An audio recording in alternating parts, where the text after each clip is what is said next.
Le crime d'Orcival, partie 10, chapitre 21. Depuis plus de 5 minutes, le vieux juge de paix avait achevé la lecture de son volumineux dossier, et ses auditeurs, l'agent de la sûreté et le médecin, subissaient encore l'impression de ce récit désolant. Il est vrai que le père Planta avait une façon de dire singulière et bien propre à frapper ceux qui l'écoutaient. Il se passionnait en parlant comme si sa personnalité eût été en jeu, comme s'il eût été pour quelque chose dans cette ténébreuse affaire et que ses intérêts s'y fussent trouvés engagés. Monsieur Lecoq, le premier, revint au sentiment de la situation. « Un homme crâne, ce Sauvresi, dit-il. » L'envoyé de la préfecture de police était tout entier dans cette exclamation. Ce qui le frappait, dans cette affaire, c'était la conception extraordinaire de Sauvresi. Ce qu'il admirait, c'était son bien joué, dans une partie où il savait devoir laisser sa vie. « Je ne connais pas, ajouta-t-il, beaucoup de gens capables d'une si effroyable fermeté. Se laisser empoisonner tout doucettement par cette femme, brrr, cela donne froid rien que d'y penser. » Elle a su se venger, murmura le docteur Gendron. Oui, répondit le père Planta. Oui, docteur, il a su se venger, et plus terriblement encore qu'il ne le supposait, et que vous ne sauriez l'imaginer. Depuis un moment, l'agent de la sûreté s'était levé. Pendant plus de 3 heures, cloué sur son fauteuil par l'intérêt du récit, il était resté immobile et il sentait ses jambes engourdies. « Monsieur le juge de paix m'excusera, dit-il. Pour ma part, je me fais très bien une idée de l'infernale existence qui a commencé pour les empoisonneurs le lendemain de la mort de leur victime. Quel caractère! Et vous nous les avez, monsieur, esquissés de main de maître. On les connaît, après votre analyse, comme si on les eût étudiés à la loupe pendant 10 ans. » Il parlait fort délibérément, mais il cherchait en même temps l'effet de son compliment sur la physionomie du père Planta. « Où diable ce bonhomme a-t-il eu ces détails ?» se demandait-il. « Est-ce lui qui a rédigé ce mémoire ? Et, si ce n'est pas lui, qui se peut-il être ? Comment, possédant de tels renseignements, n'a-t-il rien dit ? » M. Planta ne voulut pas remarquer la muette interrogation de M. Lecoq. « Je sais, dit-il, que le corps de Sauvresi n'était pas refroidi, que déjà ses assassins en étaient à échanger des menaces de mort. »« Malheureusement pour eux, observa le docteur Gendron, Sauvresi avait prévu le cas où sa veuve aurait voulu utiliser le restant du flacon de verre bleu. »« Ah, il était fort, fit Lecoq, d'un ton convaincu. Très fort. » Berthe, continua le père Planta, ne pouvait pardonner à Hector de ne pas avoir pris le revolver qu'on lui tendait, et de ne pas s'être fait sauter la cervelle. Sauvresi avait encore prévu cela. Berthe s'imaginait que son amant mort, son mari aurait tout oublié, et on ne peut dire si elle se trompait. Et le public n'a jamais rien su de l'horrible guerre intérieure ? Le public n'a jamais rien soupçonné. C'est merveilleux. Dites, monsieur Lecoq, que c'est à peine croyable. Jamais dissimulation ne fut si habile, ni surtout si merveilleusement soutenue. Interrogez le premier venu des habitants d'Orcival, il vous répondra, comme ce brave courtois ce matin, au juge d'instruction, que le comte et la comtesse étaient des époux modèles et qu'ils s'adoraient. Et, tenez, j'y ai été pris moi-même, moi qui savais ce qui s'était passé, qui m'en doutais, veux-je dire. Si prompt qu'eût été le père Planta à se reprendre, l'inadvertance n'échappa pas à M. Lecoq. N'est-ce vraiment qu'une inadvertance, qu'un lapsus, se demandait-il. Mais le vieux juge de paix poursuivait. De vils criminels ont été atrocement punis. on ne saurait les plaindre. Tout serait donc pour le mieux si Sauverezy, enivré par la haine, n'ayant qu'une idée fixe, la vengeance, n'avait lui-même commis une imprudence que je regarde presque comme un crime. « Un crime » exclama le docteur stupéfait. « Un crime, Sauverezy ?» Monsieur Lecoq eut un fin sourire et murmura « Oh, bien bas. » Laurence. Si bas qu'il eût parlé, le père Planta l'entendit. « Oui, monsieur Lecoq, » répondit-il d'un ton sévère. « Oui, Laurence. Sauverezy a commis une détestable action le jour où il a songé à faire de cette malheureuse enfant la complice, je veux dire, l'instrument de ses colères. C'est lui qui l'a jetée sans pitié entre deux êtres exécrables, sans se demander si elle n'y serait pas brisée. C'est avec le nom de Laurence qu'il a décidé Berthe à vivre.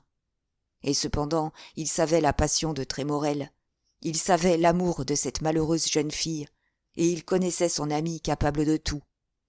Lui qui a si bien prévu tout ce qui pouvait servir sa vengeance, il n'a pas daigné prévoir que Laurence pouvait être séduite et déshonorée, et il l'a laissée désarmée devant la séduction du plus lâche et du plus infâme des hommes. L'agent de la sûreté réfléchissait. « Il est une circonstance, objecta-t-il, que je ne puis m'expliquer. Comment ces complices, qui s'exécraient, que la volonté implacable de leurs victimes enchaînait l'un à l'autre contre tous leurs instincts, ne se sont-ils pas séparés d'un commun accord le lendemain de leur mariage, le lendemain du jour où ils sont rentrés en possession du titre qui établissait leur crime ? » Le vieux juge de paix hocha la tête. « Je vois bien, répondit-il, que je ne suis point arrivé à vous bien faire comprendre l'épouvantable caractère de Berthe. Hector eût accepté avec transport une séparation. Sa femme ne pouvait pas y consentir. Ah, Sauverezy la connaissait bien. Elle sentait sa vie perdue, d'horribles regrets la déchiraient, il lui fallait une victime, une créature à qui faire expier ses erreurs et ses crimes, à elle. Cette victime fut Hector. Acharnée à sa proie, elle ne l'eût lâché pour rien au monde. « Ah, ma foi, remarqua le docteur Gendron, votre Trémorel est aussi trop pusillanime. Qu'avait-il tant à redouter une fois le manuscrit de Sauverezy anéanti ? » « Qui vous dit qu'il l'ait été ?» interrompit le vieux juge de paix. Sur cette réponse, M. Lecoq interrompit sa promenade de long en large dans la bibliothèque et vint s'asseoir en face du père Planta. « Les preuves ont-elles ou n'ont-elles pas été anéanties ? Fit-il. « Pour moi, pour l'instruction, tout est là. » Le père Planta ne jugea pas à propos de répondre directement. « Savez-vous, demanda-t-il, qui était le dépositaire choisi par Sauverezy ? » « Ah !» s'écria l'agent de la sûreté en se frappant le front comme s'il eût été illuminé par une idée soudaine. « Ce dépositaire, c'était vous, monsieur le juge de paix. » Et en lui-même il ajouta « Maintenant, mon bonhomme, je commence à comprendre d'où viennent tes informations. » « Oui, c'était moi, » reprit le père Planta. « Le jour du mariage de madame veuve Sauverezy et du comte Hector, me conformant aux dernières volontés de mon ami mourant, je me suis rendu au Val-Feuillu et j'ai fait demander monsieur et madame de Trémorel. Bien que très entourés, très occupés, ils me reçurent immédiatement dans le petit salon du rez-de-chaussée où ce pauvre Clément a été assassiné. Ils étaient fort pâles l'un et l'autre et affreusement troublés. Certainement, ils devinaient l'objet de ma visite. Ils l'avaient deviné en m'entendant nommer, puisqu'ils me recevaient.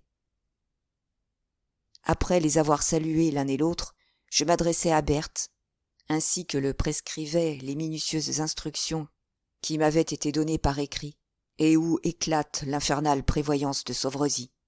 « Madame, lui dis-je, j'ai été chargé par feu votre premier mari de vous remettre, le jour de vos secondes noces, le dépôt qu'il m'avait confié. » Elle me prit le paquet, renfermant la bouteille et le manuscrit, d'un air fort riant, joyeux même, me remercia beaucoup, et aussitôt sortit. À l'instant, la contenance du comte changea. Il me parut très inquiet, très agité. Il était comme sur des charbons. Je voyais bien qu'il brûlait de s'élancer sur les pas de sa femme et qu'il n'osait pas. J'allais me retirer, mais il n'y tenait plus. « Pardon, me dit-il brusquement. Vous permettez, n'est-ce pas ? Je suis à vous dans l'instant. » Et il sortit en courant. Lorsque je le revis, ainsi que sa femme, quelques minutes plus tard, ils étaient fort rouges l'un et l'autre. Leurs yeux avaient un éclat extraordinaire, et leur voix frémissait encore pendant qu'ils me reconduisaient avec des formules polies. Ils venaient certainement d'avoir une altercation de la dernière violence. « Et le reste se devine, » interrompit monsieur Lecoq. Elle était allée, la chère dame, mettre en sûreté le manuscrit du défunt. Et quand son nouveau mari lui a demandé de le lui livrer, elle lui a répondu « Cherche ». Sauvrezis m'avait bien recommandé de ne remettre le paquet qu'entre ses mains à elle. Oh, il s'entendait à monter une vengeance. Il donnait à sa veuve, pour tenir Trémorel sous ses pieds, une arme terrible, toujours prête à frapper. C'est là cette cravache magique qu'elle employait si, par hasard, il se révoltait. Ah, c'était un misérable, cet homme, mais elle a dû le faire terriblement souffrir. Oui, interrompit le docteur Gendron, jusqu'au jour où il l'a tué. L'agent de la sûreté avait repris sa promenade à travers la bibliothèque. Reste maintenant, disait-il, la question du poison. Question simple à résoudre, puisque nous tenons là, dans ce cabinet, celui qui l'a vendu. D'ailleurs, répondit le docteur, pour ce qui est du poison, j'en fais mon affaire. C'est dans mon laboratoire que ce gredin de Robleau l'a volé, et je ne saurais que trop quel il est, le poison, alors même que les symptômes, si bien décrits par le père Planta, ne m'eussent pas appris son nom. Je m'occupais d'un travail sur l'aconite, lors de la mort de M. Sauvrezis. C'est avec de l'aconitine qu'il a été empoisonné. Ah, fit M. Lecoq surpris, de l'aconitine. C'est la première fois que je rencontre ce poison-là dans ma pratique. C'est donc une nouveauté ? Pas précisément, dit en souriant M. Gendron. C'est de l'aconite que Médée extrayait, dit-on, ses plus effroyables toxiques. Et Rome et la Grèce l'employaient concurremment avec la ciguë comme agent d'exécution judiciaire. Et je ne le connaissais pas. J'ai, il est vrai, si peu de temps pour travailler. Après cela, il était peut-être perdu, ce poison de Médée, comme celui des Borgia. Il se perd tant de choses. Non, il n'est pas perdu. Rassurez-vous. Seulement, nous ne le connaissons guère maintenant que par les expériences de Matthiol sur les condamnés à mort au XVIe siècle, par les travaux de Herse qui, en 1833, isola le principe actif, l'alcaloïde, et enfin par quelques essais de Bouchardat qui prétend « Quand par malheur on a mis le docteur Gendron sur les poisons, il est difficile de l'arrêter. Mais, d'un autre côté, M. Lecoq ne perd jamais son but de vue. Pardon de vous interrompre, docteur, fit-il. Retrouverait-on des traces d'aconitine dans un cadavre inhumé depuis près de 2 ans ? Car enfin, M. Domini va vouloir l'exhumation. Les réactifs de l'aconitine, monsieur, ne sont pas assez connus pour en permettre l'isolement dans les produits cadavériques. Bouchardat a bien proposé l'iodure de potassium ioduré, qui donnerait un précipité orange, mais cette expérience ne m'a pas réussi. Diable, fit M. Lecoq. Voilà qui est contrariant. Le docteur eut un sourire de triomphe. Rassurez-vous, dit-il, le procédé n'existait pas, je l'ai inventé. Ah, s'écria le père Planta, votre papier sensibilisé. Précisément. Et vous retrouveriez de l'aconitine dans le corps de Sauvrezis ? Je retrouverais, monsieur l'agent, 1 milligramme d'aconitine dans un tombereau de fumier. Monsieur Lecoq paraissait radieux, comme un homme qui acquiert la certitude de mener à bonne fin une tâche qui lui avait paru un peu lourde. « Eh bien, s'écria-t-il, voici qui est terminé. Notre instruction est complète. Les antécédents des victimes exposés par monsieur le juge de paix nous donnent la clé de tous les événements qui suivent la mort de ce malheureux Sauvresi. Ainsi, on comprend la haine de ces époux si bien unis en apparence. Ainsi, on s'explique que le comte Hector ait fait sa maîtresse et non sa femme d'une jeune fille charmante qui avait 1 million de dot. Il n'y a plus rien de surprenant à ce que M. de Trémorel se soit résigné à jeter à la scène son nom et sa personnalité pour se refaire un état civil. S'il a tué sa femme, c'est qu'il y a été contraint par la logique des événements. Elle, vivante, il ne pouvait pas fuir, et cependant il ne pouvait plus continuer à vivre au Valfeuillu. Enfin, ce papier qu'il cherchait avec tant d'acharnement, lorsque chaque minute pouvait lui coûter la vie, c'était sa condamnation, la preuve de son premier crime, le manuscrit de Sauvresi. Monsieur Lecoq parlait avec une animation extraordinaire, et comme s'il eût eu quelque motif personnel d'animosité contre le comte de Trémorel, il est ainsi fait, et l'avoue volontiers en riant, il ne peut s'empêcher d'en vouloir au criminel qu'il est chargé de poursuivre. Entre eux et lui, c'est un compte à régler. De là, l'ardeur désintéressée de ses recherches. Peut-être est-ce chez lui simple affaire d'instinct, pareil à celui qui pousse le chien de chasse sur la trace du gibier. Il est clair maintenant, poursuivait-il, que c'est mademoiselle Courtois qui a mis fin aux éternelles irrésolutions du comte de Trémorel. Sa passion pour elle, irritée par les obstacles, devait toucher au délire. En apprenant la grossesse de sa maîtresse, car elle est réellement enceinte, je le parierais, ce misérable, perdant la tête, a oublié toute prudence et toute mesure. Il devait être si las d'un supplice qui, pour lui, recommençait tous les matins. Il s'est vu perdu. Il a vu sa terrible femme se livrant pour avoir le bonheur de le livrer. Épouvanté, il a pris les devants et s'est décidé au meurtre. Cet événement a été le coup de fouet qui fait franchir le fossé. Bien des circonstances qui établissaient la certitude de l'agent de la sûreté avaient nécessairement échappé au docteur Gendron. « Quoi » s'écria-t-il stupéfait. « Vous croyez à la complicité de mademoiselle Laurence ?» L'homme de la préfecture eut un geste d'énergique protestation. « Non, monsieur le docteur, répondit-il. Non, certainement. Le ciel me préserve d'une pareille idée. Mademoiselle Courtois a ignoré et ignore le crime. Mais elle savait que Trémorel abandonnerait sa femme pour elle. Cette fuite avait été discutée entre eux, convenue, arrêtée. Ils s'étaient donné rendez-vous pour un certain jour, à un endroit déterminé. Mais cette lettre, fit le médecin, cette lettre. Depuis qu'il était question de Laurence, le père Planta dissimulait mal ses angoisses et ses émotions. Cette lettre, s'écria-t-il, qui plonge toute une famille dans la plus affreuse douleur, qui tuera peut-être mon pauvre Courtois, n'est qu'une scène de la comédie infâme imaginée par le comte. « Oh » fit le docteur révolté, « est-ce possible ?»« Je suis absolument de l'avis de monsieur le juge de paix, » affirma l'agent de la sûreté. « Hier soir, chez monsieur le maire, nous avons eu en même temps le même soupçon. J'ai lu et relu la lettre de mademoiselle Laurence, et je parierais qu'elle n'est pas d'elle. Le comte de Trémorel lui a imposé un brouillon qu'elle a copié. Ne nous abusons pas, messieurs, cette lettre a été méditée, réfléchie, composée à loisir. Non, ce ne peuvent être là les expressions d'une malheureuse jeune fille de 20 ans qui va se tuer pour échapper au déshonneur. Peut-être êtes-vous dans le vrai, fit le docteur, visiblement ébranlé.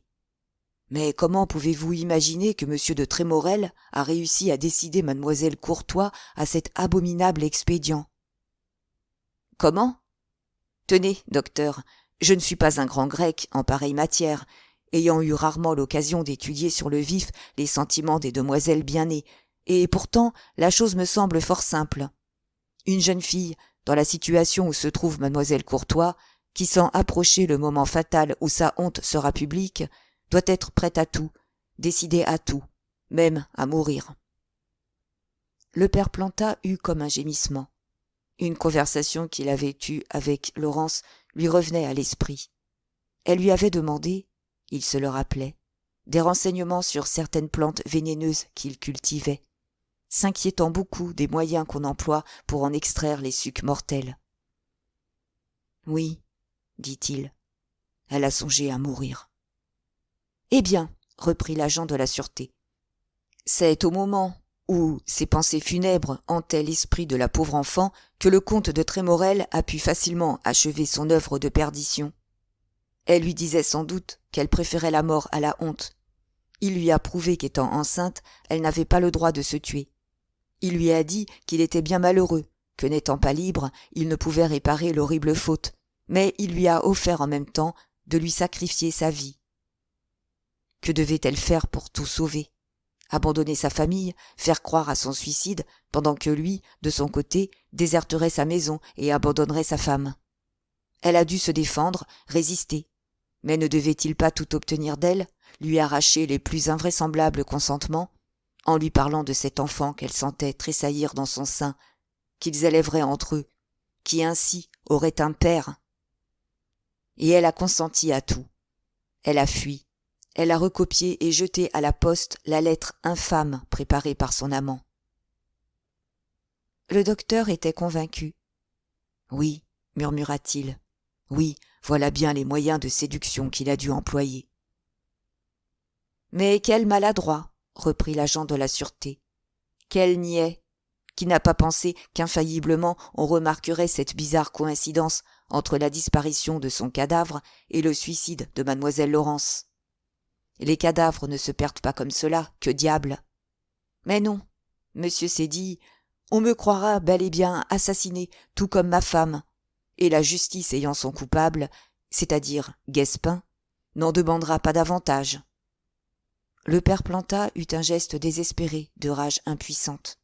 « Ah !» s'écria-t-il, « ne savoir où le misérable se cache pour lui arracher Laurence !» L'agent de la sûreté prit le bras du vieux juge de paix et le serra énergiquement. « Rassurez-vous, monsieur, dit-il d'un ton froid, nous le retrouverons, ou je perdrai mon nom de Lecoq. Et pour être franc, je dois vous avouer que la tâche ne me paraît pas bien difficile. » 3 ou 4 coups discrets frappés à la porte interrompirent monsieur Lecoq. L'heure s'avançait, et depuis bien longtemps déjà, la maison était éveillée et remuante. 10 fois au moins, madame Petit, dévorée d'inquiétude, malade et pleurant presque de curiosité déçue, était venue coller son oreille à la serrure. Vainement, hélas. « Que peuvent-ils machiner là-dedans » disait-elle à Louis, son tranquille au commensal. « Voici 12 heures qu'ils sont enfermés, sans boire ni manger. Cela a-t-il du bon sens ? Enfin, je vais toujours préparer à déjeuner. » Ce n'était pourtant pas madame Petit qui se risquait à frapper. C'était Louis, le jardinier, qui venait rendre compte à son maître de dégâts tout à fait extraordinaires commis dans le jardin. Le gazon avait été abîmé, piétiné, saccagé. Il apportait en même temps des objets singuliers laissés par les malfaiteurs sur la pelouse et qu'il avait ramassés. Ces objets, monsieur Lecoq les reconnut du premier coup d'œil. « Ciel !» s'écria-t-il, « je m'oubliais. Je suis là qui cause tranquillement à visage découvert, comme si nous n'étions pas en plein jour, comme si quelque indiscret ne pouvait pas entrer d'un moment à l'autre. » Et, s'adressant à Louis, fort surpris de retrouver là ce jeune homme brun qu'il n'y avait pas vu entrer la veille, « Donne, mon garçon, lui dit-il, donne-moi ces accessoires de toilette qui m'appartiennent. » Puis, en un tournement, pendant que le maître de la maison était allé donner quelques ordres, il rajusta sa physionomie de la veille. Si bien que le père Planta, en rentrant, n'en pouvait croire ses yeux. Il voyait là, près de la cheminée, son Lecoq, à l'air bénin, de l'instruction.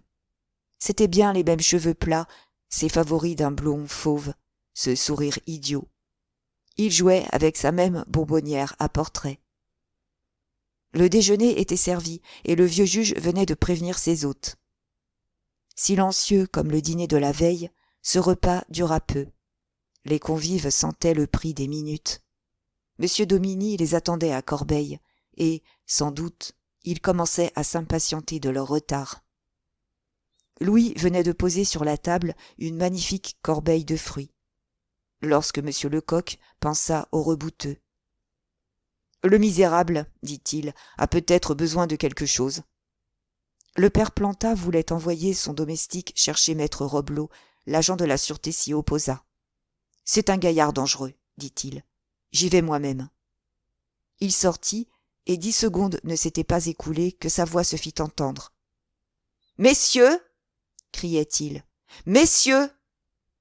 Le docteur et le juge de paix accoururent. En travers de la porte du cabinet gisait le corps inanimé du rebouteux. Le misérable s'était suicidé. Chapitre 22. Il avait fallu au rebouteux d'Orcival une présence d'esprit singulière et un rare courage pour se donner la mort dans ce cabinet obscur, sans éveiller par aucun bruit suspect l'attention des hôtes de la bibliothèque. Un bout de ficelle, trouvé en tâtant dans l'ombre parmi les vieux livres et les liasses de journaux, avait été l'instrument de son suicide. Il l'avait lié solidement autour de son cou, et se servant d'un morceau de crayon en guise de tourniquet, il s'était étranglé. Il n'offrait rien, d'ailleurs, de cet aspect hideux que la croyance populaire attribue aux individus qui périssent par la strangulation. Il avait la face pâle, les yeux à demi ouverts, la bouche béante et l'air hébété de l'homme qui, sans grande douleur, perd peu à peu connaissance, sous l'influence d'une congestion cérébrale. « Peut-être est-il encore possible de le rappeler à la vie, » dit le docteur Gendron. Et, sortant bien vite sa trousse de sa poche, il s'agenouilla près du cadavre. Ce suicide paraissait contrarier vivement et même affecter M. Lecoq. Au moment où tout allait comme sur des roulettes, voilà que son principal témoin, celui qu'il avait arrêté au péril de ses jours, lui échappait. Le père Planta, au contraire, semblait presque satisfait, comme si cette mort eût servi certains projets dont il n'avait pas parlé encore, et répondu à de secrètes espérances. Peu importait, d'ailleurs, s'il ne s'agissait que de combattre les opinions de M. Dominy et de lui fournir les éléments d'une conviction nouvelle. Ce cadavre avait une bien autre éloquence que le plus explicite des aveux. Le docteur venait de se relever. Il reconnaissait l'inutilité de ses soins. Vainement, il s'était livré à toutes les manœuvres qu'indique l'expérience en matière de strangulation. Il avait, sans succès, pratiqué l'ouverture de la jugulaire. « C'est bien fini, dit-il.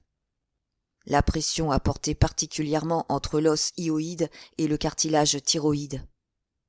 L'asphyxie a dû être complète en très peu d'instants. » Le corps du rebouteux était alors étendu à terre sur le tapis de la bibliothèque. « Il n'y a plus qu'à le faire reporter chez lui, » dit le père Planta. « Nous l'y accompagnerons pour mettre les scellés sur tous ces meubles qui pourraient bien contenir des papiers importants. » Et se retournant vers son domestique, « Cours, lui dit-il, jusqu'à la mairie, demander un brancard et 2 hommes de bonne volonté. » La présence du docteur Gendron n'était plus nécessaire. Il promit au père Planta qu'il le rejoindrait et sortit pour aller s'informer de l'état de M. Courtois. Cependant, Louis n'avait pas tardé à reparaître, suivi non pas d'un homme de bonne volonté, mais de 10. On plaça sur le brancard le corps de Robelot et le funèbre cortège se mit en route. C'est tout en bas de la côte, à droite du pont de fil de fer, que demeurait le rebouteux d'Orcival. Il occupait seul une petite maison composée de 3 pièces, dont une lui servait de boutique, et était encombrée de paquets de plantes, d'herbes sèches, de graines et de 100 autres articles de son commerce d'herboristerie. Il couchait dans la pièce du fond, mieux meublée que ne le sont d'ordinaire les chambres à coucher de campagne. Les porteurs déposèrent sur le lit leur triste fardeau. Ils auraient été fort embarrassés, sans doute, si parmi eux ne s'était trouvé le tambour de ville, qui est en même temps fossoyeur d'Orcival. Cet homme, expert en tout ce qui concerne les funérailles, donna toutes les indications pour la dernière toilette. Lui-même, d'une main habile et prompte, disposait les matelas selon le rite, pliant les draps et les bordant ainsi qu'on a coutume de le faire. Pendant ce temps, le père Planta visitait tous les meubles dont on avait pris les clés dans les poches du suicidé. Les valeurs trouvées en possession de cet homme qui, 2 ans plus tôt, vivait au jour le jour et ne possédait pas un sou vaillant, devaient être contre lui un témoignage accablant et ajouter une preuve aux preuves, moralement indiscutable, mais non évidente pourtant de sa complicité. Mais le vieux juge de paix avait beau chercher, il ne rencontrait rien qu'il ne connût déjà. C'étaient les titres de propriété du pré Morin, des champs de Frapesle et des pièces de terre Perron. À ces titres étaient jointes 2 obligations, une de 150 francs et l'autre de 820 francs, souscrites au profit du sieur Robleau par 2 habitants de la commune. Le père Planta dissimulait mal son désappointement. « Pas de valeur, fit-il à l'oreille de monsieur Lecoq. « Comprenez-vous cela ?» « Très bien, répondit l'agent de la sûreté. C'était un rusé gaillard, ce Robleau, assez prudent pour cacher sa fortune subite, assez patient pour paraître maître des années à s'enrichir. Vous n'apercevrez, monsieur, dans son secrétaire que les valeurs qu'il croyait pouvoir avouer sans danger. Pour combien y en a-t-il là ? Le juge de paix additionna rapidement les différentes sommes et répondit. Pour 14 500 francs. Madame Sauvrezis lui a donné davantage, déclara péremptoirement l'homme de la préfecture. N'ayant que 14 000 francs, il n'aurait pas été assez fou pour les placer en terre. Il faut qu'il ait un magot caché quelque part. Sans doute, je suis de cet avis, mais où ? Ah, je cherche. Il cherchait, en effet, sans en avoir l'air. Il rôdait tout autour de la chambre, dérangeant les meubles, faisant à certains endroits sonner le carreau du talon de ses bottes, auscultant le mur par places. Enfin, il revint à la cheminée, devant laquelle, plusieurs fois déjà, il s'était arrêté. « Nous sommes au mois de juillet, disait-il, et cependant, voici bien des cendres dans ce foyer. »« On ne les retire pas toujours à la fin de l'hiver, objecta le juge de paix. « C'est vrai, monsieur. Mais celles-ci ne vous semblent-elles pas bien propres et bien nettes ?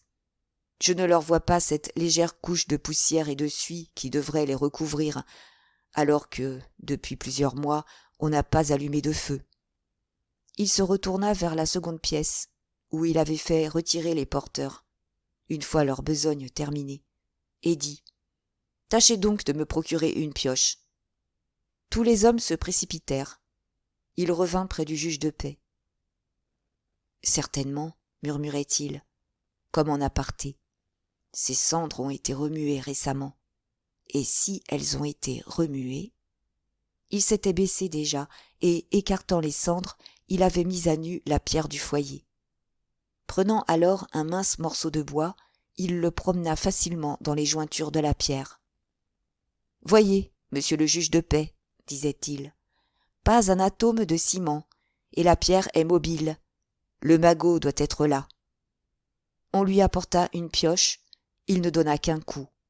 La pierre du foyer bascula, laissant béant un trou assez profond. « Ah !» s'écria-t-il d'un air de triomphe. « Je savais bien !» Ce trou était plein de rouleaux de pièces de 20 francs. On compta. Il s'y trouvait 19 500 francs. La physionomie du vieux juge de paix portait en ce moment l'empreinte d'une douleur profonde. « Hélas !» pensait-il, « voici pourtant le prix de la vie de mon pauvre Sauvrezis. » En même temps que l'or, l'agent de la sûreté avait retiré de la cachette un petit papier couvert de chiffres. C'était comme le grand livre du rebouteux. D'un côté, à gauche, il avait porté la somme de 40 000 francs. De l'autre côté, à droite, il avait inscrit diverses sommes, dont le total s'élevait à 21 500 francs. Ces différentes sommes se rapportaient au prix de ses acquisitions. C'était par trop clair. Madame Sauvrezis avait payé 40 000 francs à Robleau son flacon de cristal bleu. Le père Planta et l'agent de la sûreté n'avaient plus rien à apprendre chez le rebouteux. Ils serrèrent dans le secrétaire l'or de la cachette et apposèrent partout les scellés qui devaient rester à la garde de 2 des hommes présents. Mais M. Lecoq n'était pas encore complètement satisfait. Qu'était-ce donc que ce manuscrit lu par le vieux juge de paix? Un instant, il avait pensé que c'était simplement une copie de la dénonciation à lui confiée par Sauvrezis. Mais non, ce ne pouvait être cela. Sauvrezis n'avait pas pu décrire les dernières scènes si terribles de son agonie.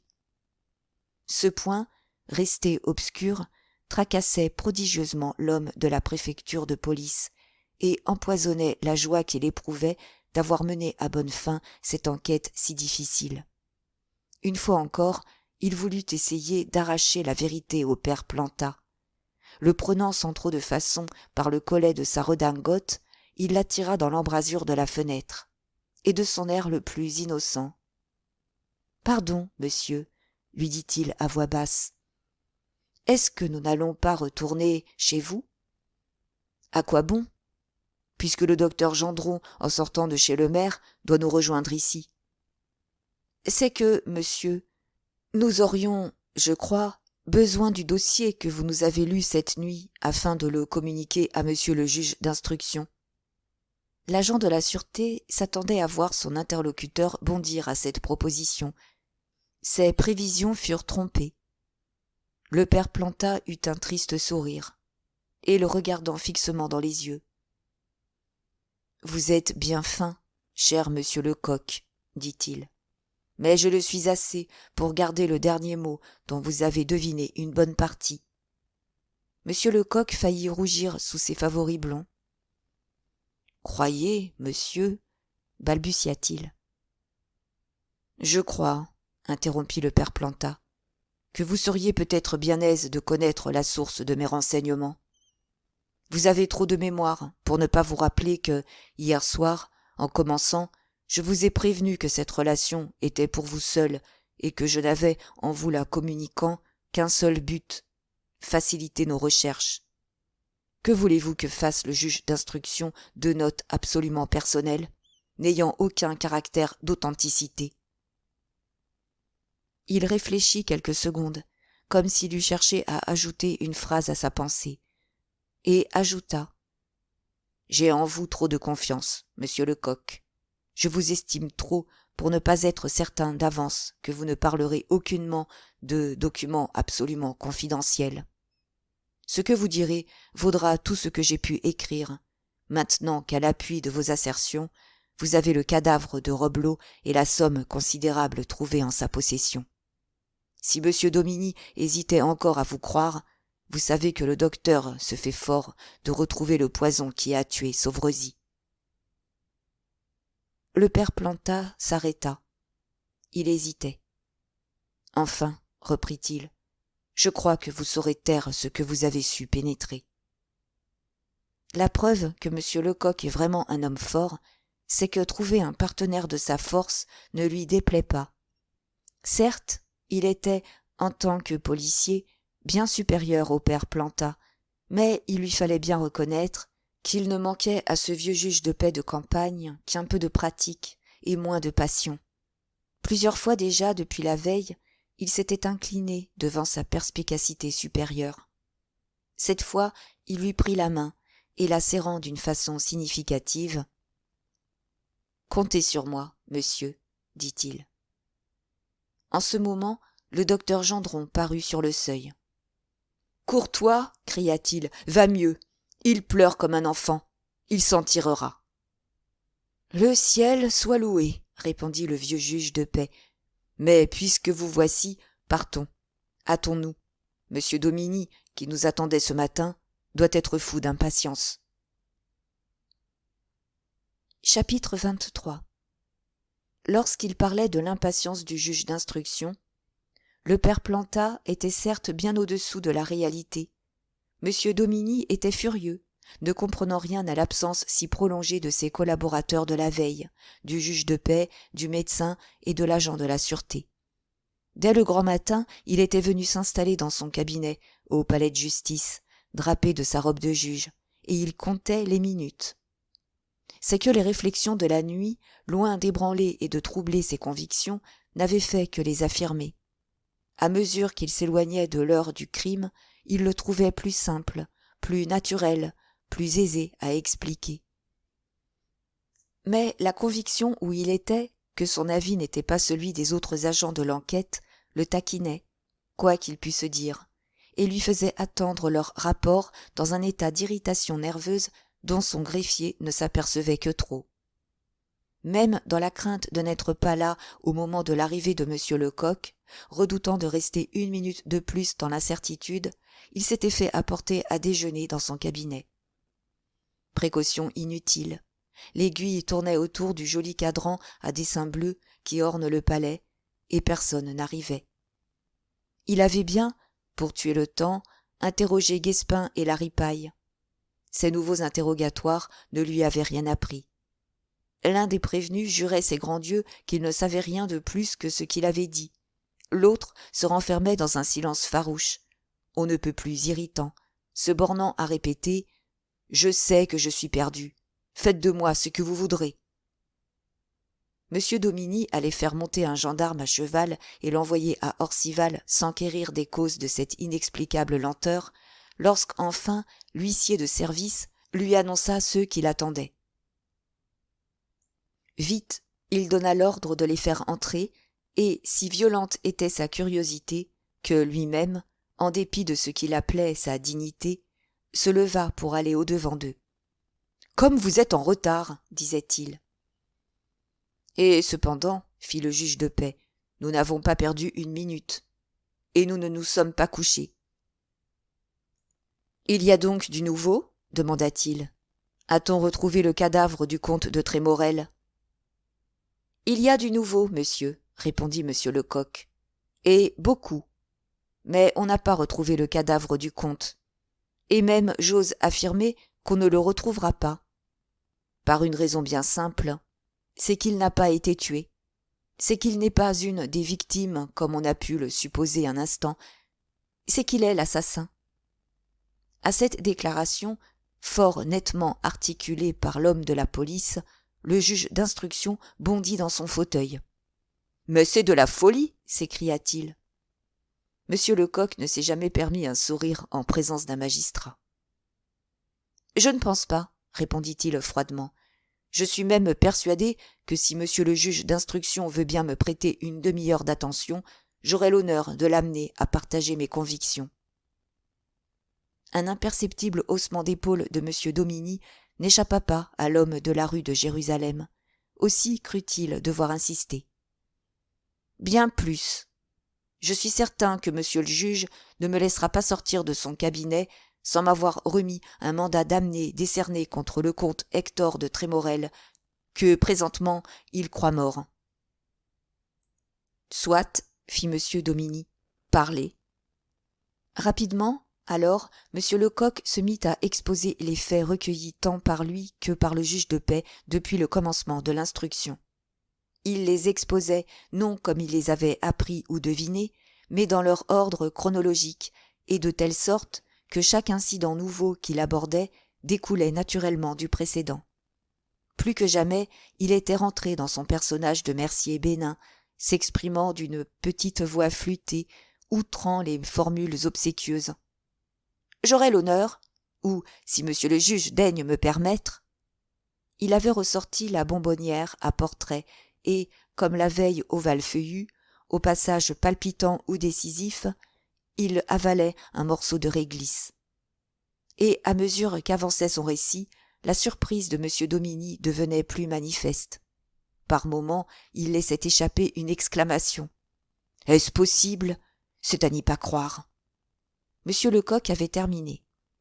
Il goba tranquillement un carré de guimauve et ajouta. « Que pense maintenant monsieur le juge d'instruction ?»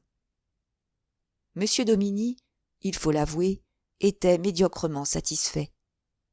Ce n'est jamais sans une secrète contrariété qu'on voit un inférieur désarticuler d'un doigt brutal un système qu'on a pris la peine de combiner et d'agencer.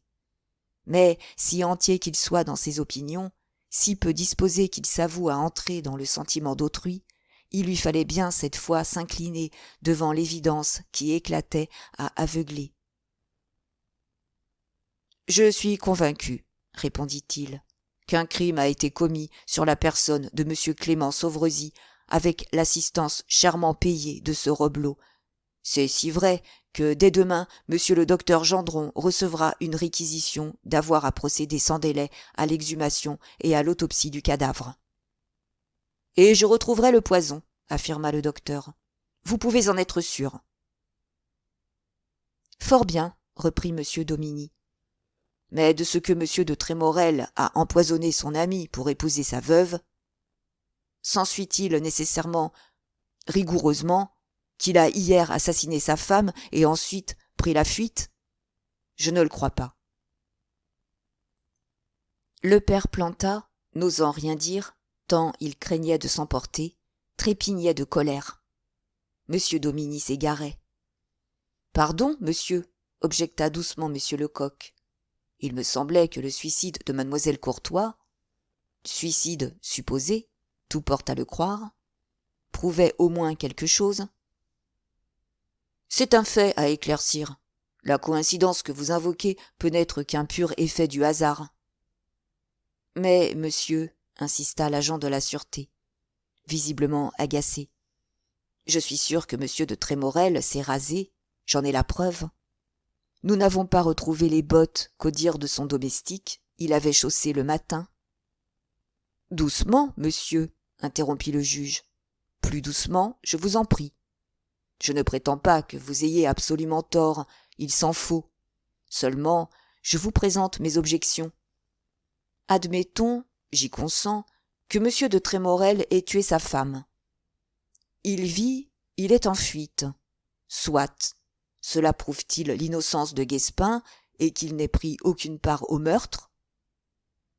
C'était là, évidemment, le côté faible du plan de M. Lecoq. Mais, convaincu, sûr de la culpabilité d'Hector, il s'était assez peu inquiété du pauvre jardinier, se disant que son innocence éclaterait forcément d'elle-même quand on mettrait la main sur le coupable. Il allait cependant répliquer, lorsque dans le corridor on entendit un bruit de pas, puis des voix qui chuchotaient. « Tenez, » fit M. Dominy, « nous allons sans doute apprendre sur Guespin des détails d'un haut intérêt. » « Attendriez-vous quelques nouveaux témoins ?» demanda le père Planta. « Non, mais j'attends un employé de notre police de Corbeil auquel j'ai confié une commission importante. »« Au sujet de Guespin ?»« Précisément. Ce matin, de fort bonne heure, une ouvrière de la ville à laquelle Guespin faisait la cour m'a apporté une photographie de lui très ressemblante à ce qu'elle m'a affirmé.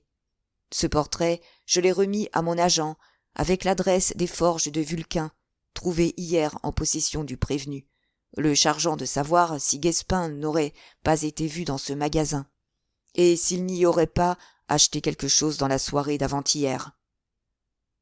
S'il est un chasseur jaloux n'aimant pas avoir suivre sur ses brisées, c'est à coup sûr M. Lecoq. La démarche du juge d'instruction le froissa si fort qu'il ne put dissimuler une affreuse grimace. « Je suis vraiment désolé, » dit-il d'un ton sec, « d'inspirer à monsieur le juge si peu de confiance qu'il croit devoir m'adjoindre des aides. » Cette susceptibilité amusa beaucoup M. Dominy. « Eh, monsieur l'agent, fit-il, vous ne pouvez être partout à la fois. Je vous crois fort habile, mais je ne vous avais pas sous la main, et j'étais pressé. Une fausse démarche est souvent irréparable. Rassurez-vous, j'ai envoyé un homme intelligent. » La porte du cabinet s'ouvrit au même moment, et l'émissaire annoncé par le juge d'instruction parut sur le seuil. C'était un vigoureux homme d'une quarantaine d'années, à tournure soldatesque plutôt que militaire, portant moustache rude taillée en brosse, aux yeux luisants, ombragés de sourcils touffus, se rejoignant en bouquet formidable au-dessus du nez. Il avait l'air futé plutôt que fin, et sournois encore plus que rusé, si bien que son seul aspect devait éveiller toutes sortes de défiance et mettre instinctivement en garde. « Bonne nouvelle, dit-il, d'une grosse voix enrouée et brisée par l'alcool. Je n'ai pas fait le voyage de Paris pour le roi de Prusse. Nous sommes en plein sur la piste de ce gredin de Guespin. M. Dominy l'interrompit d'un geste bienveillant, presque amical. « Voyons, Goulard, disait-il. Il s'appelle Goulard. Procédons par ordre, s'il se peut, et méthodiquement. Vous vous êtes transporté, conformément à mes ordres, au magasin des forges de Vulcain ? Immédiatement au sortir du wagon, oui, monsieur le juge. Parfait. Y avait-on vu le prévenu ? Oui, monsieur, le mercredi 8 juillet, dans la soirée. À quelle heure ? Sur les 10 heures, peu d'instants avant la fermeture du magasin, ce qui fait qu'il a été bien plus remarqué et bien mieux observé. Le juge de paix remuait les lèvres, sans doute pour présenter une objection. Un geste de M. Lecoq qui le regardait, l'index posé sur la bouche, l'arrêta. « Et qui a reconnu la photographie ?» poursuivait M. Dominy. « 3 commis, monsieur, ni plus ni moins. Il faut vous dire que les manières de Guespin ont tout d'abord éveillé leur attention. Il avait l'air extraordinaire, m'ont-ils dit, à ce point qu'ils ont pensé avoir affaire à un homme ivre ou pour le moins gris. Puis, ce qui fixe leur souvenir, c'est qu'il a beaucoup parlé. Il posait. Il a été jusqu'à leur promettre sa protection, disant que si on lui garantissait une remise, il ferait acheter quantité d'outils de jardinage par une maison dont il avait toute la confiance, la maison du gentil jardinier. M. Dominy suspendit l'interrogatoire pour consulter le dossier déjà volumineux placé devant lui, sur son bureau. C'était bien, en effet, à en croire les témoins, par cette maison du gentil jardinier que Guespin avait été placé chez le comte de Trémorel. Le juge d'instruction en fit la remarque à haute voix et ajouta « L'identité, à tout le moins, ne saurait être contestée. Il est acquis à l'accusation que Guespin était, le mercredi soir, aux forges de Vulcain. »« Tant mieux pour lui, » ne put s'empêcher de murmurer M. Lecoq. Le magistrat entendit fort bien l'exclamation, mais, malgré qu'elle lui parut singulière, il ne la releva pas et continua à questionner son homme de confiance. « Cela étant, reprit-il, on a dû pouvoir vous dire de quels objets le prévenu était venu faire l'acquisition. Les commis se le rappelaient, en effet, on ne peut mieux. Il a acheté d'abord un marteau, un ciseau à froid et une lime. « Je savais bien !» exclama le juge d'instruction. « Et après ?»« Ensuite, monsieur, ici, l'homme aux moustaches en brosse, jaloux de frapper l'imagination de ses auditeurs, crut devoir rouler des yeux terribles et prendre une voix sinistre. Ensuite, il a acheté un couteau poignard. » Le juge d'instruction ne se sentait pas d'aise. Il battait M. Lecoq sur son terrain. Il triomphait.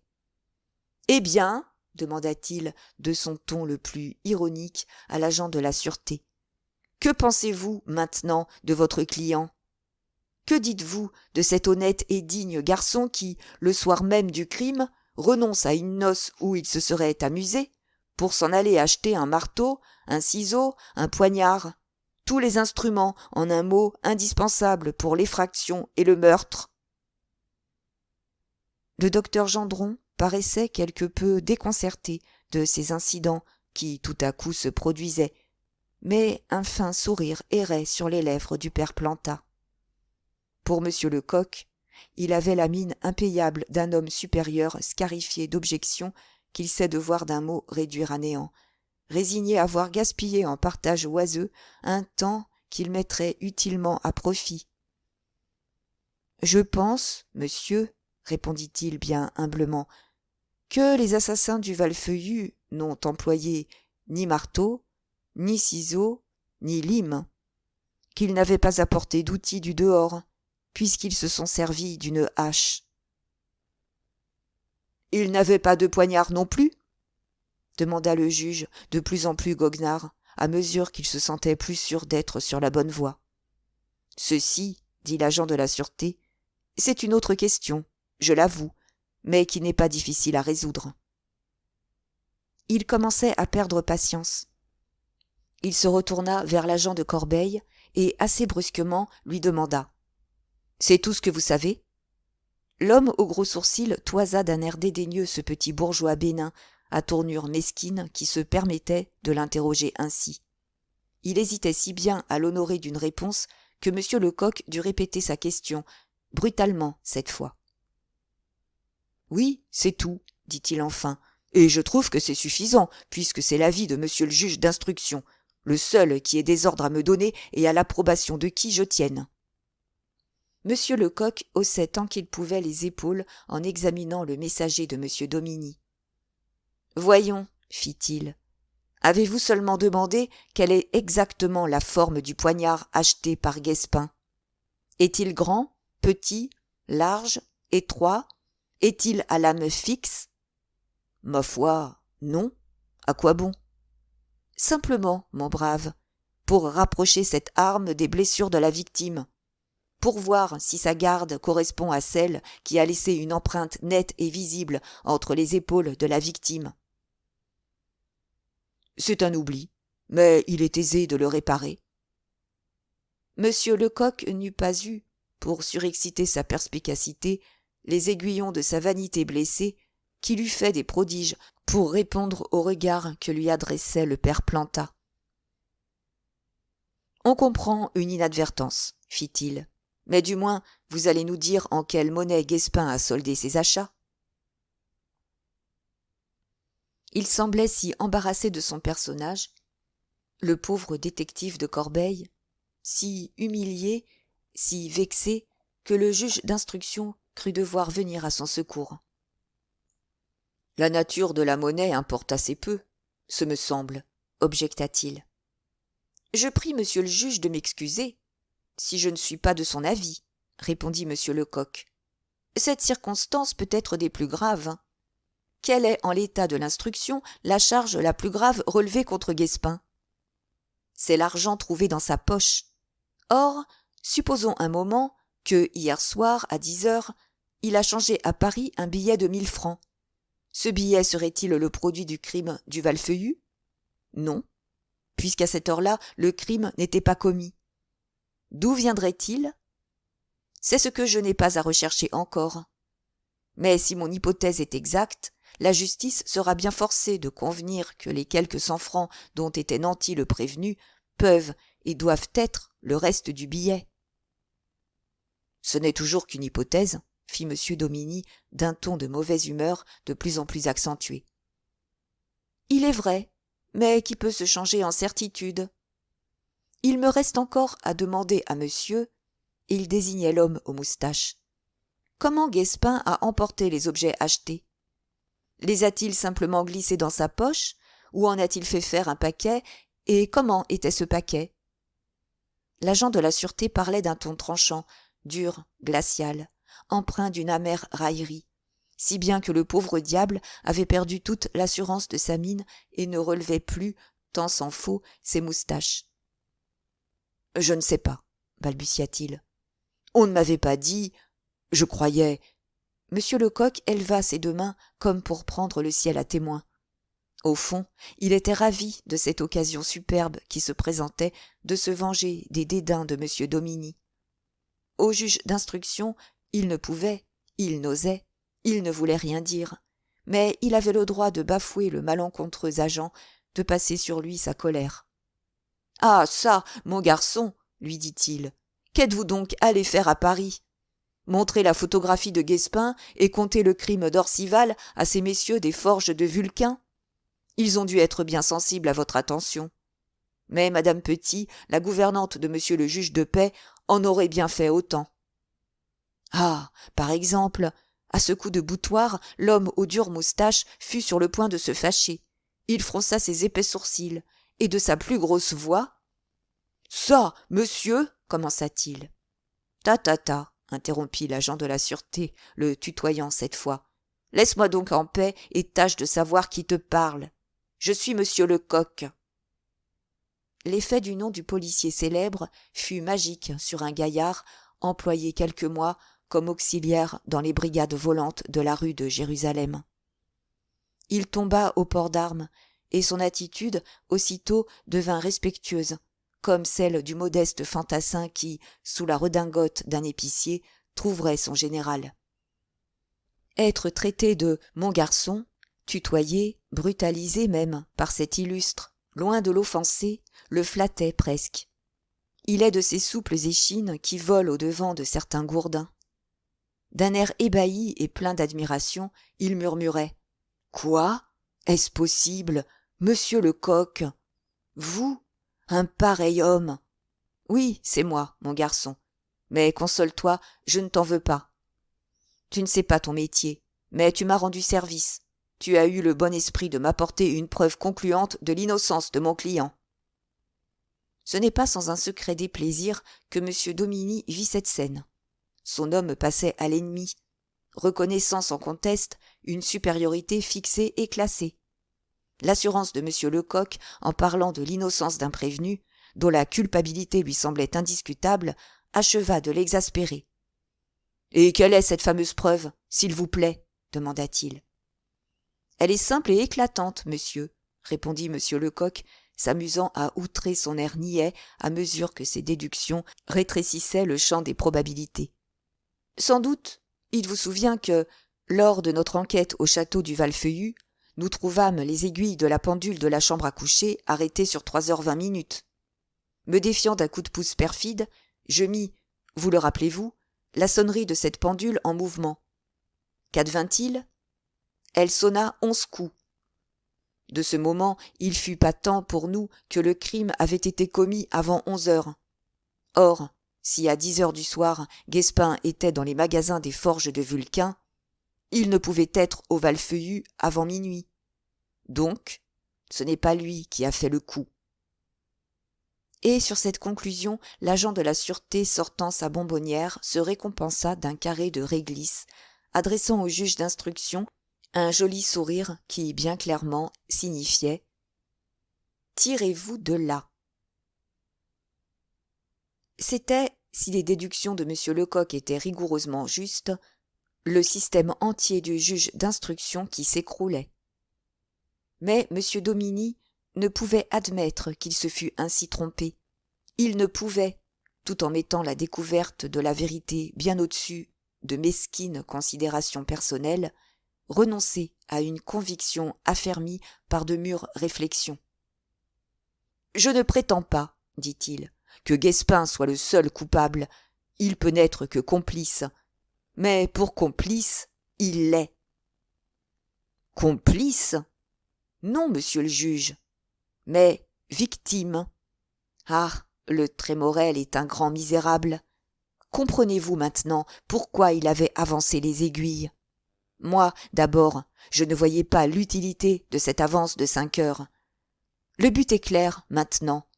Il fallait, pour que Guespin fût sérieusement inquiété et compromis, que le crime eût été commis bien après minuit.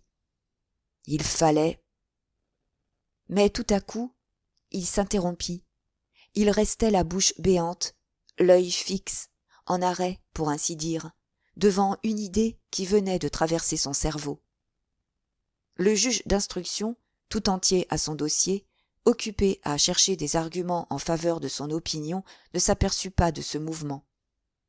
« Mais alors, fit-il, comment expliquez-vous l'obstination de Guespin à se taire, à refuser de donner l'emploi de sa nuit ?» Monsieur Lecoq s'était remis bien vite de son émotion. Mais le docteur Gendron et le père Planta, qui l'observaient avec la plus ardente attention, épiant les plus légères contractions des muscles de son visage, virent passer dans ses yeux l'éclair du triomphe. Sans doute, il venait de trouver une solution au problème qui lui était posé. Et quel problème! Qui mettait en question la liberté d'un homme, la vie d'un innocent. « Je comprends, monsieur le juge d'instruction, » répondit-il. « Je m'explique le mutisme obstiné de Guespin. Je serais au comble de la surprise si, à cette heure, il se décidait à parler. » M. Dominy se méprit au sens de cette explication. Même il y crut découvrir une intention soigneusement voilée de persiflage. « Il a eu cependant la nuit pour réfléchir, » répondit-il. 12 heures, n'est-ce pas assez pour échafauder un système de défense ? L'agent de la sûreté hocha la tête d'un air de doute. C'est certes plus qu'il ne faut, dit-il. Mais notre prévenu s'inquiète peu d'un système. J'en mettrais ma main au feu. S'il se tait, c'est qu'il n'a rien trouvé de plausible. Non, monsieur, non, répondit monsieur Lecoq. Croyez bien qu'il ne cherche pas. Dans mon opinion, Guespin est victime. C'est vous dire que je soupçonne Trémorel de lui avoir tendu un piège infâme dans lequel il est tombé et où il se sent si bien pris que toute lutte lui paraît insensée. Il est convaincu, ce malheureux, que plus il se débattrait, plus il resserrerait les mailles du filet qui l'enveloppe. C'est aussi mon avis, affirma le père Planta. Le vrai coupable, poursuivait l'agent de la sûreté, le comte Hector, a été pris de folie au dernier moment et ce trouble a stérilisé toutes les précautions qu'il avait imaginées pour donner le change. Mais c'est, ne l'oublions pas, un homme intelligent, assez perfide pour mûrir les plus odieuses machinations, assez dégagé de scrupules pour les exécuter. Il sait qu'il faut à la justice son compte de prévenu, un par crime. Il n'ignore pas que la police, tant qu'elle n'a pas son coupable, reste sur pied, l'œil et l'oreille au guet. Il nous a jeté Guespin comme le chasseur serré de trop près jette son gant à l'ours qui le poursuit.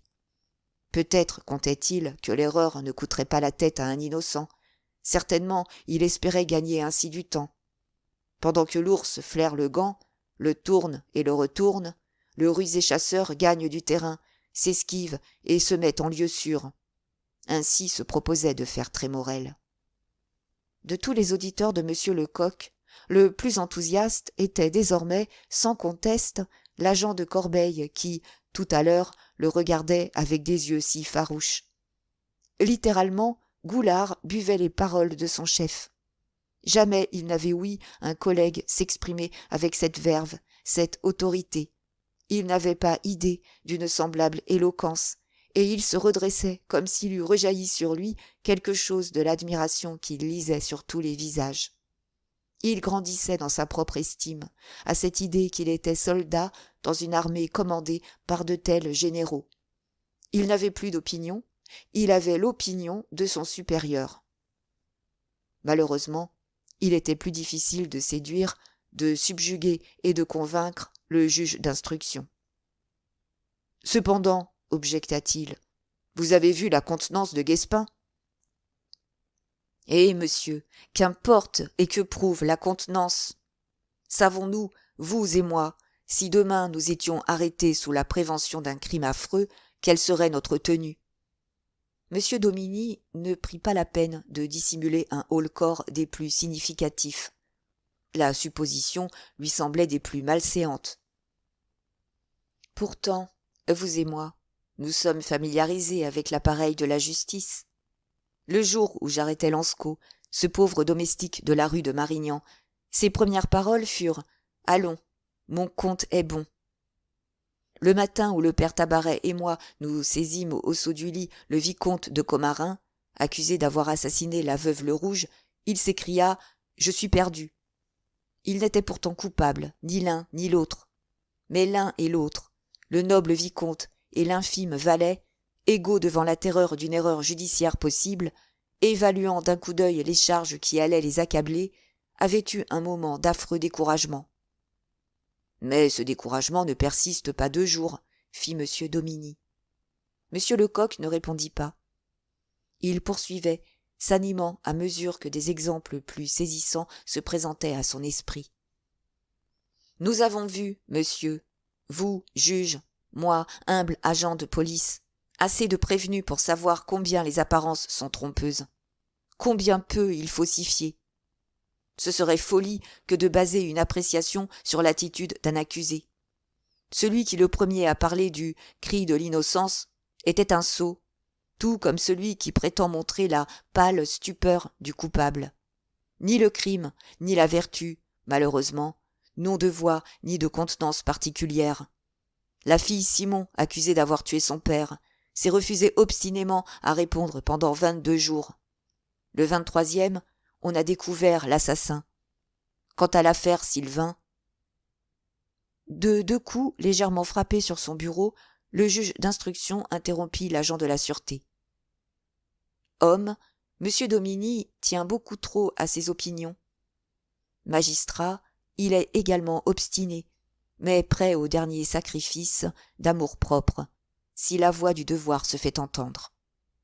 Les arguments de M. Lecoq n'avaient entamé en rien le granit de sa conviction, mais ils lui imposaient l'obligation de s'éclairer sur le champ, de battre l'homme de la préfecture ou de s'avouer lui-même vaincu. « Vous semblez plaider, monsieur, » dit-il à l'agent de la sûreté, « et dans le cabinet du magistrat instructeur, il n'est pas besoin de plaidoirie. Il n'y a pas ici un avocat et un juge. Les mêmes intentions généreuses et honorables nous animent l'un et l'autre. Chacun de nous, dans la sphère de ses fonctions, cherche la vérité. Vous croyez la voir briller où je ne découvre que ténèbres. Mais vous pouvez vous tromper, aussi bien que moi. » Et avec une condescendance un peu raide, véritable acte d'héroïsme, mais que gâtait une pointe fine d'ironie, il ajouta : « Selon vous, monsieur, que devrais-je faire ? » Le juge fut du moins récompensé de l'effort qu'il faisait par un regard approbateur du père Planta et du docteur Gendron. Mais M. Lecoq ne se pressait pas de répondre. Il avait bien quantité de raisons de poids à offrir. Ce n'était pas là, il le sentait, ce qu'il fallait. Il devait présenter des faits, là, sur le champ, faire jaillir de la situation une de ces preuves qu'on touche du doigt. Comment y parvenir ? Et son esprit, si fertile en expédients, se bandait outre mesure. « Eh bien !» insista M. Domini. « Ah !» s'écria l'agent de la sûreté, « que ne puis-je poser moi-même 3 questions à ce malheureux Guespin ?» Le juge d'instruction fronça le sourcil. La proposition lui semblait vive. Il est dit formellement que l'interrogatoire de l'inculpé doit être fait secrètement et par le juge seul, assisté de son greffier. D'un autre côté, il est décidé qu'après avoir été interrogé une première fois, l'inculpé peut être confronté avec des témoins. Puis, il y a des exceptions en faveur des agents de la force publique. M. Domini repassait ces textes dans sa mémoire, cherchant un précédent. « Je ne sais, » répondit-il enfin, « jusqu'à quel point les règlements m'autorisent à vous accorder ce que vous me demandez. Cependant, comme en conscience, je suis persuadé que l'intérêt de la vérité domine toutes les ordonnances. Je vais prendre sur moi de vous laisser interroger votre client. » Il sonna. Un huissier parut. « A-t-on reconduit, demanda-t-il, Guespin à la prison ? » ?»« Pas encore, monsieur. »« Tant mieux. Dites qu'on me l'amène. » Monsieur Lecoq ne se possédait pas de joie. Il n'avait pas osé compter à ce point sur son éloquence. Il n'espérait pas surtout un succès si prompt et si surprenant, étant donné le caractère de M. Domini. « Il parlera, » disait-il, si plein de confiance que son œil terne s'était rallumé et qu'il oubliait le portrait de la bonbonnière. « Il parlera. J'ai pour lui délier la langue 3 moyens, dont un au moins réussira. Mais avant qu'il arrive, de grâce, monsieur le juge de paix, un renseignement. Savez-vous si, après la mort de Sauvrezy, Trémorel a revu son ancienne maîtresse ? » « Jenny Fancy ?» demanda le père Planta, un peu surpris. « Oui, Miss Fancy. »« Certainement, il l'a revue. »« Plusieurs fois ? » ?»« Assez souvent. À la suite de la scène de la belle image, la malheureuse s'est jetée dans la plus affreuse débauche. Avait-elle des remords de la délation ? Comprenait-elle qu'elle avait tué Sauvrezy ? Eut-elle un soupçon du crime ? Je l'ignore. Toujours est-il qu'à partir de ce moment, elle s'est mise à boire avec fureur, s'enfonçant plus profondément dans la boue de semaine en semaine. Et le comte pouvait consentir à la revoir ? Il y était bien obligé. Elle le harcelait. Il avait peur d'elle. Dès qu'elle n'avait plus d'argent, elle lui en envoyait demander par des commissionnaires à figure patibulaire, et il en donnait. Une fois, il refusa. Le soir même, elle arriva elle-même, ivre, et il eut toutes les peines du monde à la renvoyer.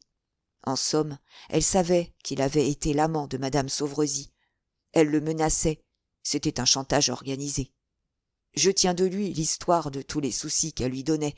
Il me disait qu'il ne se débarrasserait d'elle qu'en la faisant enfermer, mais le moyen lui répugnait. La dernière entrevue date-t-elle de loin ? Ma foi, répondit le docteur Gendron, étant en consultation à Melun, il n'y a pas 3 semaines, j'ai aperçu à la fenêtre d'un hôtel le comte et sa Péronnelle. Même, à ma vue, il s'est retiré vivement. Alors, murmura l'agent de la sûreté, plus de doute. Il se tut. Guespin entrait entre 2 gendarmes. En 24 heures, le malheureux jardinier du Val-Feuillu avait vieilli de 20 ans. Il avait les yeux hagards et ses lèvres crispées étaient bordées d'écume.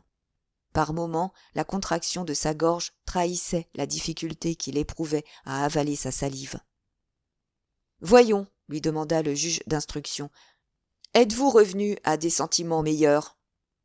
Le prévenu ne répondit pas. « Êtes-vous décidé à parler ?» Une convulsion de rage secoua Guespin de la tête aux pieds.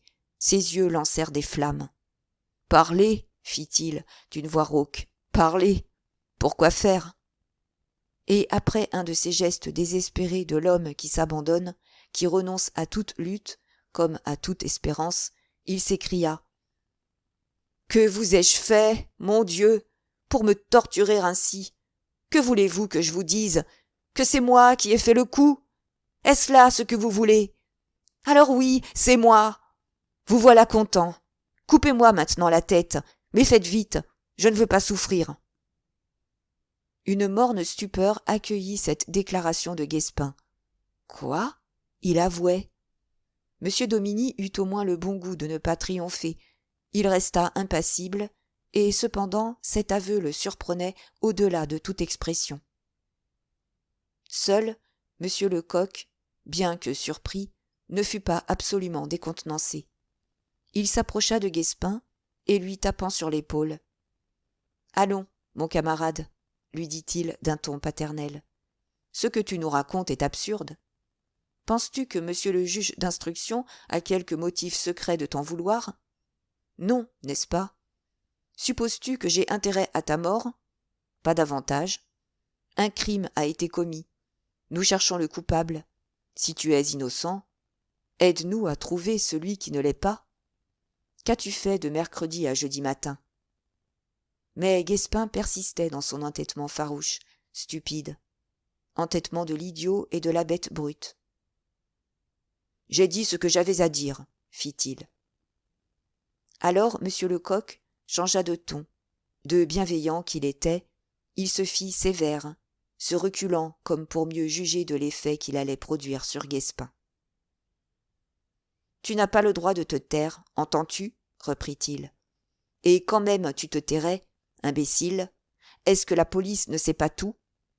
Ton maître t'a chargé d'une commission, n'est-ce pas, mercredi soir ? Que t'a-t-il donné ? Un billet de 1000 francs ? Le prévenu regardait M. Lecoq d'un air absolument stupide. « Non, balbutia-t-il. C'était un billet de 500 francs. » Comme tous les grands artistes, au moment de leur scène capitale, l'agent de la sûreté était vraiment ému. Son surprenant génie d'investigation venait de lui inspirer cette combinaison hardie qui, si elle réussissait, lui assurait le gain de la partie. « Maintenant, demanda-t-il, dis-moi le nom de cette femme. »« Je ne le sais pas, monsieur. »« Tu n'es donc qu'un sot ? Elle est petite, n'est-ce pas ? Assez jolie, brune et pâle, avec des yeux très grands. »« Vous la connaissez donc ? » fit Guespin d'une voix tremblante d'émotion. « Oui, mon camarade. Et si tu veux savoir son nom, pour le dire dans tes prières, elle s'appelle Jenny Fancy. » Les hommes vraiment supérieurs en quelque spécialité que ce soit n'abusent jamais mesquinement de leur supériorité. L'intime satisfaction qu'ils éprouvent à l'avoir reconnue leur est une suffisante récompense. M. Lecoq jouissait donc doucement de sa victoire, pendant que ses auditeurs s'émerveillaient de sa perspicacité. C'est qu'en effet, une série de rapides calculs lui avait révélé non seulement la pensée de Trémorel, mais encore les moyens qu'il avait dû employer pour arriver à ses fins. Chez Guespin, la colère faisait place à un étonnement immense. Il se demandait, et on suivait sur son front l'effort de sa réflexion, comment cet homme avait pu être informé d'actions qu'il avait tout lieu de croire secrètes. Mais déjà, l'agent de la sûreté était revenu à son prévenu. « Puisque je t'ai appris le nom de la femme brune, lui demanda-t-il, explique-moi donc comment et pourquoi le comte de Trémorel t'a remis un billet de 500 francs. » C'est au moment où j'allais partir. Monsieur le comte n'avait pas de monnaie. Il ne voulait pas m'envoyer changer à Orcival. Je devais rapporter le reste. Et pourquoi n'as-tu pas rejoint tes camarades chez Wepler, au Batignolles ? Pas de réponse. Quelle commission devais-tu faire pour le comte ? Guespin hésita. Ses yeux allaient de l'un à l'autre des auditeurs. Du juge d'instruction au père Planta, du docteur à l'agent de Corbeil, et sur tous les visages, il lui semblait découvrir une expression d'ironie. Il eut la pensée que tous ces gens se moquaient de lui, qu'on lui avait tendu un piège et qu'il y était tombé. Il crut que ces réponses venaient d'empirer sa situation. Aussitôt, un affreux désespoir s'empara de lui. « Ah !» s'écria-t-il, s'adressant à monsieur Lecoq. « Vous m'avez trompé. Vous ne saviez rien. Vous avez plaidé le faux pour savoir le vrai. J'ai été assez simple pour vous répondre et vous allez retourner toutes mes paroles contre moi. »« Quoi ? Vas-tu déraisonner de nouveau ? » ?»« Non, mais j'y vois clair, et vous ne me reprendrez plus. Maintenant, monsieur, je mourrai plutôt que de dire un mot. » L'agent allait chercher à le rassurer. Il ajouta avec un entêtement idiot. « Je suis d'ailleurs aussi fin que vous, allez, je ne vous ai dit que des mensonges. » Ce revirement subit du prévenu n'étonna personne. S'il est des prévenus qui, une fois enfermés dans un système de défense, n'en sortent pas plus qu'une tortue de sa carapace, il en est d'autres qui, à chaque nouvel interrogatoire, varient, niant aujourd'hui ce qu'hier ils affirmaient, inventant le lendemain quelque épisode absurde qu'ils démentiront encore. C'est donc vainement que M. Lecoq essaya de faire sortir encore Guespin de son mutisme. Vainement que M. Dominy, à son tour, essaya de lui tirer quelques paroles. À toutes les questions, il avait pris le parti de répondre « Je ne sais pas ». L'agent de la sûreté s'impatienta à la fin. « Tiens, dit-il au prévenu, je t'avais pris pour un garçon d'esprit et tu n'es qu'un sot. Tu crois que nous ne savons rien ? Écoute-moi. Le soir de la noce de Madame Denis, au moment où tu te disposais à partir avec tes camarades, lorsque tu venais d'emprunter 20 francs au valet de chambre, ton maître t'a appelé. Après t'avoir recommandé un secret absolu, secret que tu as gardé, c'est une justice à te rendre, il t'a prié de quitter les autres domestiques à la gare et d'aller jusqu'aux forges de Vulcain, lui acheter un marteau, une lime, un ciseau à froid et un poignard. Ces objets, tu devais les porter à une femme.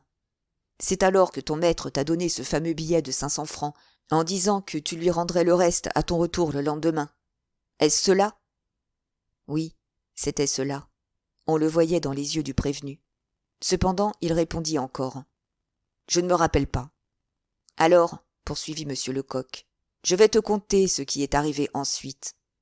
Tu as bu, tu t'es saoulé, si bien que tu as dissipé en partie le reste du billet qui t'avait été confié. De là, tes terreurs quand on t'a mis la main dessus, hier matin, avant qu'on t'ait dit un mot. Tu as cru qu'on t'arrêtait pour détournement. Puis, quand tu as su que le comte avait été assassiné dans la nuit, te rappelant que la veille, tu avais acheté toutes sortes d'instruments de vol et de meurtre, songeant que tu ne sais ni l'adresse ni le nom de la femme à qui tu as remis le paquet, convaincu qu'on ne te croirait pas si tu expliquais l'origine de l'argent trouvé dans ta poche, au lieu de songer aux moyens de prouver ton innocence, tu as eu peur, tu as cru te sauver en te taisant. Il est certain que la physionomie du prévenu changeait à vue d'œil. Ses nerfs se détendaient. Ses lèvres, tout à l'heure crispées, se desserraient. Son esprit s'ouvrait à l'espérance. Mais il résista. « Faites de moi ce que vous voudrez, dit-il. »« Eh, que veux-tu que nous fassions d'un idiot comme toi ?» s'écria M. Lecoq, décidément en colère. « Je commence à croire que tu es un mauvais gars. Un bon sujet comprendrait que nous voulons le tirer d'un mauvais pas et il nous dirait la vérité. C'est volontairement que tu vas prolonger ta prévention. Tu apprendras ainsi que la plus grande finesse est encore de dire ce qui est. Une dernière fois, veux-tu répondre ?» De la tête, Guespin fit signe que non. Retourne donc en prison et au secret, puisque tu t'y plais, conclut l'agent de la sûreté. Et ayant cherché de l'œil l'approbation du juge d'instruction, « Gendarme, dit-il, ramenez le prévenu. » Les derniers doutes du juge d'instruction s'étaient dissipés comme le brouillard au soleil. Pour tout dire, il ressentait une certaine peine d'avoir si maltraité l'agent de la sûreté. Au moins essaya-t-il de réparer autant qu'il était en lui sa dureté passée.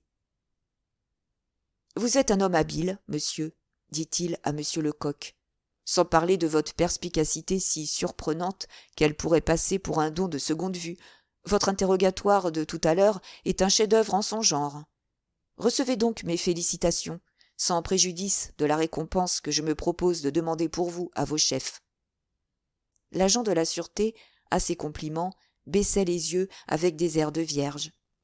Il regardait tendrement la vilaine femme de la bonbonnière, et, sans doute, il lui disait « Enfin, mignonne, nous l'emportons, cet austère magistrat qui déteste si fort l'institution dont nous sommes le plus bel ornement. Fait amende honorable. Il reconnaît et loue nos utiles services. » Et tout haut, il répondit « Je n'accepte, monsieur, que la moitié de vos éloges. Permettez-moi d'offrir l'autre à monsieur le juge de paix. » Le père Planta voulut protester. « Oh, fit-il, pour quelques renseignements. Sans moi, vous arriviez quand même à la vérité. » Le juge d'instruction s'était levé.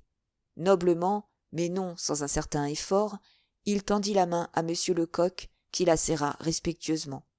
« Vous m'épargnez, monsieur, lui dit-il, de grands remords. Certes, l'innocence de Guespin aurait été tôt ou tard reconnue, mais l'idée d'avoir retenu un innocent en prison, de l'avoir harcelé de mes interrogatoires, aurait longtemps tourmenté ma conscience et troublé mon sommeil. Dieu sait cependant que ce pauvre Guespin n'est guère intéressant, répondit l'agent de la sûreté. Je lui en voudrais cruellement si je n'étais certain qu'il est plus d'à moitié fou. Monsieur Domini eut un tressaillement. « Je vais faire lever son secret aujourd'hui même, » dit-il à l'instant. « Ce sera certes un acte de charité, » fit monsieur Lecoq, « mais la peste soit de l'entêté. Il lui était si facile de simplifier ma tâche. J'ai bien pu, en effet, le hasard m'aidant, reconstituer les faits principaux, trouver l'idée de la commission, soupçonner l'intervention d'une femme. Je ne saurais, n'étant pas sorcier, deviner les détails. Comment Miss Fancy est-elle mêlée à cette affaire? Est-elle complice? N'a-t-elle fait que jouer un rôle dont elle ignorait l'intention? Où s'est-elle rencontrée avec Guespin? Où l'a-t-elle entraîné? Il est évident que c'est elle qui a grisé le pauvre diable pour l'empêcher d'aller aux Batignolles. Il faut que Trémorel lui ait conté quelque fable. Laquelle?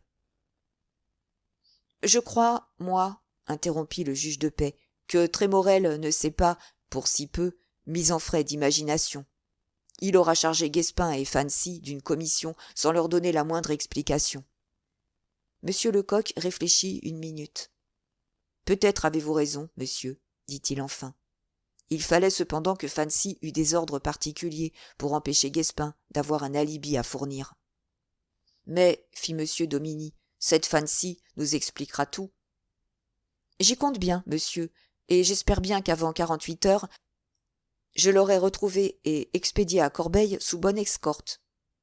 Il se leva sur ces mots et alla prendre sa canne et son chapeau qu'il avait, en entrant, déposé dans un coin. « Avant de me retirer, dit-il au juge d'instruction. « Oui, je sais, interrompit monsieur Domini, vous attendez le mandat d'arrêt du comte Hector de Trémorel. En effet, répondit monsieur Lecoq, puisque maintenant monsieur le juge pense comme moi qu'il est vivant. Je ne le crois pas, j'en suis sûr. En rapprochant son fauteuil de son bureau, monsieur Domini se mit à libeller cet acte terrible qui s'appelle un mandat d'arrêt. De par la loi, nous, juges d'instruction près du tribunal de première instance de l'arrondissement, etc., vu les articles 91 et 94 du Code d'instruction criminelle, mandons et ordonnons à tous agents de la force publique d'arrêter en se conformant à la loi le nommé Hector de Trémorel, etc., etc. Lorsqu'il eut terminé, Tenez, dit-il, en remettant le mandat à monsieur Lecoq, et puissiez-vous réussir bientôt à retrouver ce grand coupable. Oh, il le retrouvera, s'écria l'agent de Corbeil. Je l'espère, du moins. Quant à dire comment je m'y prendrai, je n'en sais rien encore. J'arrêterai mon plan de bataille cette nuit. L'agent de la sûreté prit alors congé de M. Dominy et se retira suivi du père Planta. Le docteur Gendron restait avec le juge pour s'entendre avec lui au sujet de l'exhumation de Sauvrezy. M. Lecoq allait sortir du palais de justice lorsqu'il se sentit tiré par la manche. Il se retourna. C'était l'agent de Corbeil qui venait lui demander sa protection, le conjurant de le prendre avec lui, persuadé qu'après avoir servi sous un si grand capitaine, il serait, lui aussi, très fort. M. Lecoq eut bien du mal à s'en débarrasser. Enfin, il se trouvait seul dans la rue avec le vieux juge de paix. « Il se fait tard, lui dit le père Planta. Vous serait-il agréable de partager encore mon modeste dîner et d'accepter ma cordiale hospitalité ?»« Ce m'est un vrai chagrin, monsieur, de vous refuser, répondit M. Lecoq, mais je dois être ce soir à Paris. C'est que, reprit le vieux juge de paix, et il hésitait, c'est que j'aurais vivement désiré vous parler, vous entretenir. Au sujet de mademoiselle Courtois, n'est-ce pas? Oui, j'ai un projet, et si vous vouliez m'aider. M. Lecoq serra affectueusement les mains du père Planta. Je vous connais depuis bien peu d'heures, monsieur, dit-il, et cependant, je vous suis dévoué autant que je le serais à un vieil ami. Tout ce qu'il me sera humainement possible de faire pour vous être agréable ou utile, je le ferai. Mais où vous voir, car aujourd'hui on m'attend à Orcival.